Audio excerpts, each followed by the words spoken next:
All the video clips in this video are in order from when I made my first comeback meet up until now. I don't have footage from this last competition at Worlds. I still can't find the live stream. It really bums me out. So if any of you guys know where I can find the 2023 IPL Worlds live stream, then it's got to be recorded somewhere. I know when they do the live streams, they save the footage, and you usually can have access to it so you can make video clips of it, but I cannot find it anywhere. That first clip, that was 2022 Worlds. I think it was 560 pounds on the bar, and it moved lightning fast. It felt like 315 pounds on the bar. I don't think I've ever squat that quickly, and I got red lighted for depth.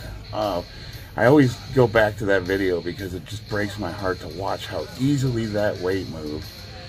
And I didn't get depth. I was pancaking too far forward. I always say, like, if your feet are a pivot point, like your feet, this is where you pivot. That's your pivot point.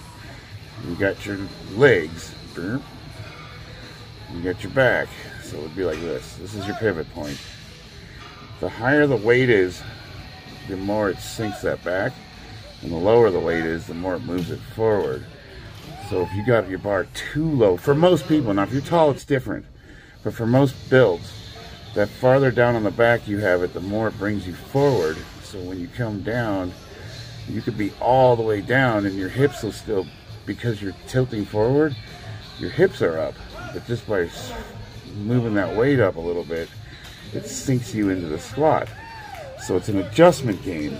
If I don't have that bar on my back right, I can go all the way down as far as I can go. I can't go any farther because of my knees. They won't let me go any farther, and I still won't hit depth. But if I got that bar on my back correctly, I sink it, my hips are below the crease. So a lot of the work that I've been doing with these science-based boys is to try to increase my knee and hip, or my knee mobility and my ankle mobility, so that I can get those knees forward and just sink down farther into it. And obviously you've seen that I have the ability to do so, because when I'm at the lighter weights I can almost get ass to grass. The dynamics change though when you start putting a significant amount of weight on your back, and I know these guys don't understand that because I've never done it. I've never seen any evidence of any of them putting anywhere near 600 pounds on their back. It changes a lot, because now you're talking about core strength. Can your core even support that weight? When you walk that weight out, you feel your hip joints driving into your leg bones driving into your hips, and you got to stay flexed when you're stepping back. I've seen guys pop their hip joints out because they didn't stay tight enough. So, you know, putting a lot of weight on your back changes significantly, and you can do all the math in the world. You can have your fancy calculations where I can do 315 for 50 reps, so that means I could squat 900 pounds. Put 900 pounds on your back and try to move it. Put 550 pounds on your back and just walk out with it. Put 600 pounds on your back and just step out, just step out of the rack with it. You tell me, yeah, things change when you add weight, and that's really what the difference is. It's a mental thing because it feels so tenuous. It's a three-part lift. You have the weight, you gotta unrack it, you gotta walk it back safely, and then you gotta tighten up, and then you gotta do your thing. So it's not so simple as just being able to, do a bunch of perfect lightweight reps and it's just going to magically equate to a... No, you got to actually be able to handle the weight. I'm telling you, they just don't understand that part of it. But that's not what I wanted to do. That's not why I'm making this video. I just thought it was a good backdrop to kind of show my start to finish up to now. You guys seen all these before. I've had these on a ton of different videos, so that's nothing new. What I wanted to talk about is my plan for this competition coming up in March. I have essentially 6 weeks. So I have 5 weeks to train and a deload, and then I go into competition. I'm going to be starting a program starting Monday. No more messing around. We're doing the smash and grab. It's based off of the Wendler 531. I made some adjustments to it, I modified it a little bit to suit me personally, and I'll still be doing a lot of these weird accessories to try to increase my mobility and flexibility. So we're still going to be working on that, but basically I'm done playing around and I got to get to business here, and I think it's going to work out great. The good news is, right now, where I'm at 6 weeks out from the program, I've never been stronger, ever.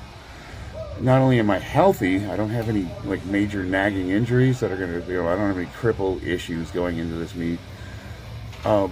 My base strength is better than it's ever been, so that's good. I potentially, if I can work out the kinks that have always historically held me back, I could have the best meet of my life. Or I could do the same thing I've done for the last 3 meets and blow it. God, it just breaks my heart when I see the lifts that I've blown. The strength was there, the speed was there, the control was there, just something, something was off a little bit. And, logically, what some people have told me is like, well, if you have any issues with depth, just bury the crap out of it so there's no question. It's easier said than done, too. One of the issues is, my knees have blown out. I've had surgeries on both of them, and, it takes me a while to warm up to even get to that point of flexibility. So, you get on the platform. Usually, if you look at all of my sets, the lift that I struggle the most with is the first one in the set. And then after that, I adjust and, I can just start hammering them out. Well, on the platform, you only got the first one, so you better have your shit together when you go, because that's it. You don't get a second rep to try again until your next round. But, conversely, you could make the argument, I've never bombed out of a meet either, so I've always gotten a couple of good ones. And I laugh, too, because my good lifts are more than many of them have ever attempted either. So even though I bomb the top ends, the go for it record lifts, like the openers and the ones that I go for regularly, like they've never even attempted those either. So the context isn't there. That's what I'm saying. It's like all the evidence guys that they want to stay away from the higher end stuff, the going heavy. And I get it. If you're not competing, if your goal isn't to move as much weight as possible, is there really any valuable in going max? Maxing out, like, what is the upside to it, risk versus reward? I mean, because that's where all the injuries happen. That's your greatest. The more weight you have on, the harder you can hurt yourself. I mean, it's pretty simple, right? That's logic right there. But what if you just enjoy going heavy? What if that's fun for you? You can say, well, that's dangerous, that's bad, I shouldn't do that. Lots of people do stuff that's bad for them for fun. You go out drinking on Saturday and drive home, there you go. We do. A lot of the stuff we do recreationally is a lot of risk. You go rock climbing on the weekends. What can happen if that goes wrong? Guys go to the desert and they erase their stand rails. What happens when you mess that up? Guys go off-roading and they go rock crawling. What happens if that goes wrong?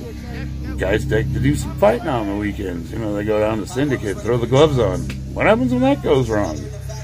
Lifting. Well, we all have seen what happens when that goes wrong. All I'm saying is, you gotta live a little. You can't just, man can't live off bread alone. The flip side, don't let great be the enemy of good. I heard Bromley say that this morning. That really stuck with me. Don't let great be the enemy of good. Well, what do they mean when they say that? Don't let great be the enemy of good. Couple different mindsets. You got you guys that are perfectionists. You do everything with slow tempo and a pause. You do full reps. And then you got your grip and rips guys just go bang out. And honestly, somewhere in the middle is probably okay. You do a subpar set, like say I did my squats the other day. The guys were giving me a ration of crap because they're like, you could have went deeper, and those other two weren't deep enough, and that's a waste of whatever. Is it? You tell me when you're loading up 80% on your back and you crank out a set of 5 or whatever, it doesn't help at all. You don't get any stronger. Like, yeah, you do, because otherwise I wouldn't be able to squat what I can. I mean, I got the 600 pounds working out the way I'm working. Is it optimal? No, probably not. And that's why I'm working with these guys. But at the same time, you can't be so pedantic to think that, you're completely wasting your time if you didn't do everything perfectly. Don't overthink this stuff, guys. Just get a bar, put some weight on it, and go. I mean, Jesus Christ, you can do all the science-based stuff in the world. You can read all the studies. And, you know, if you don't do it perfect, you're what, not going to get bigger? Like, yeah, I mean, do you think the guys in the 50s and 60s had all this crap? No, they just loaded their stuff up and they went. Yeah, but at the same, you know, I'm trying to do everything correctly, and I'm trying to improve my deficiencies, and I'm trying to get to where I don't have those hang-ups. Like, I want to go into competition and never have a problem with depth ever again.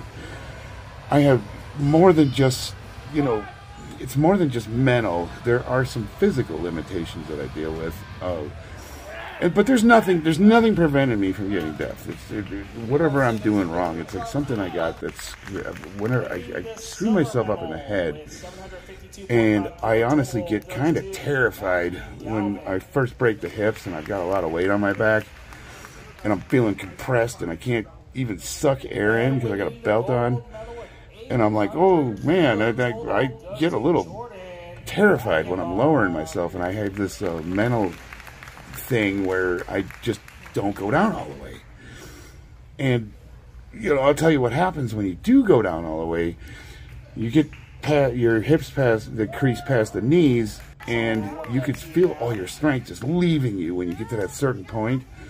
And it's like this fight or flight instinct kicks in where all the hair on your neck stands up and you're like, oh my God, I'm going to die. And then you shoot yourself out of the hole and you complete the rep. You don't experience that with 225 pounds on your back. I'm sorry to say.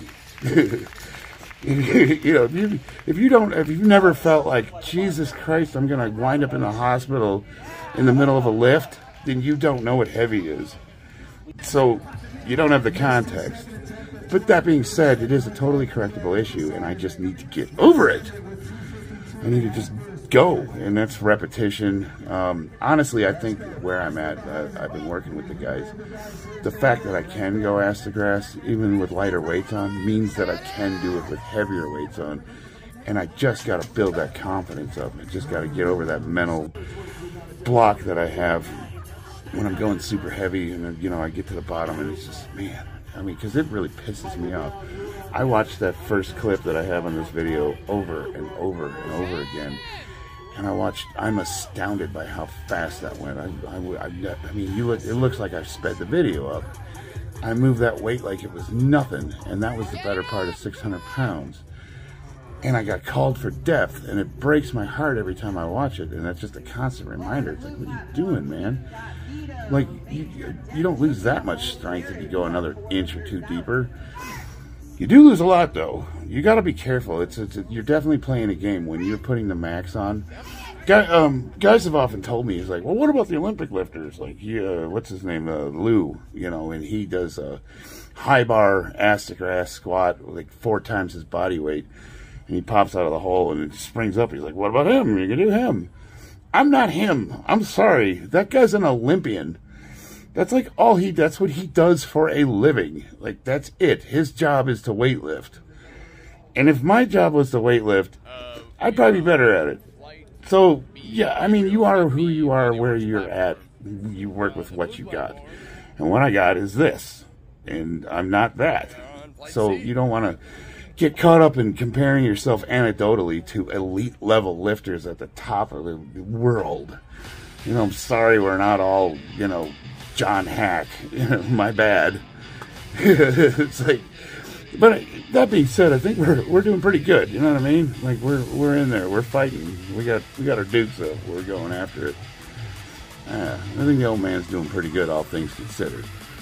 I can't take this stuff too seriously where you just have fun. Have fun. I can't wait for this competition in March. I'm all excited. All my friends are talking such mad shit about the way I'm training and things I'm doing. And it's like, you know, it still can't help but put a smile on my face because they just aren't me, you know. They don't know what it's like to just live a charmed existence where, you know, for the most part, things are more good than they are bad. And I love it. I'm just so darn thrilled that I have the opportunity to do this once more. And I'm in a spot where everything's pretty healthy. And I'm not super stressed out about it because even though I am going to be, you know, I'm going to try for the numbers, there's really no stress on this lift. It's a local meet. It's right down the street from where I live. I don't have the stress of travel. I don't have to worry about who's not going to show up. I'm going to know everybody that's there because it's my hometown. It's a home team advantage. It's going to be great. It's awesome. I'm just not stressed out about this at all. I can't go wrong. Even if I stop training and just compete with what I got today, I would probably still finish at the top of a local competition. So, and I'm more than likely going to be the oldest guy there. There's usually one or two guys. There's Dan Martin, he's in his 80s, and I hope he lifts. I really do. I love it when that guy straps a singlet on. There's something about an 83-year-old man that can still deadlift over 400 pounds even though he weighs like 170. That's just, if you don't get motivated by that, you're not into powerlifting. I'm sorry to tell you. But it's going to be a fun meet, and I hope you guys are all going to be there with me. I'm going to have somebody to video film it this time, so that won't be an issue. And yeah, I hope to see you there. We're gonna get into it. Let's go to war, people. I love you guys. Subscribe, like, do all that stuff. See you on the battlefield.